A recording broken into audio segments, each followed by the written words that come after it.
Welcome to TV24 and thanks a lot for the support you've been offering this platform. If it's your first time to be here, we request you to subscribe to our YouTube channel and press the notification bell for you to be the first person to get the news the moment we upload them. Tumeona nguvu za umoja. Tumeona ni jinsi ipi umoja unaweza fanya mambo even the unexpected to happen. I'm talking in relation to the Olkalau by-election. Tutaongea Olkalau. Hii ni wiki tu ya Olkalau. Next week tutaongea vitu zingine.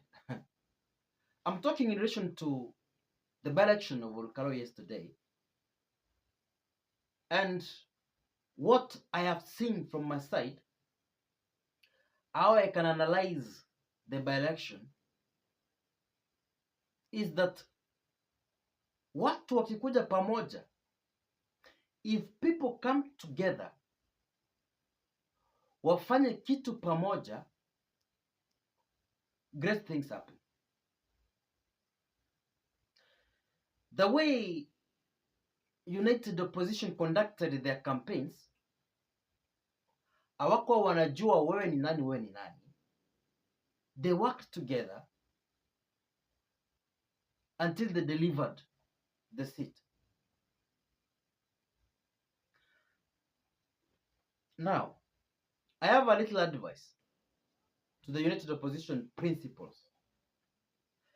If really they want to remove the president from the office, they need to do things as a team. Pamoja. The umoja that I'm talking about is the DCP people, the Jubilee members, and other parties that are affiliated to the United Opposition.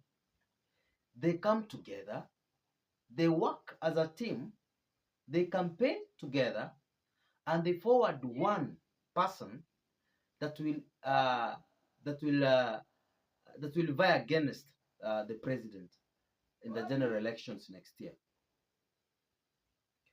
If that happens, trust me, President Ruto will be a one-term president.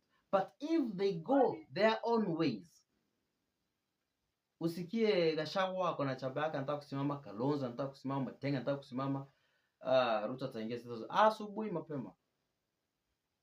That is my little advice that I can give the United Opposition core principles.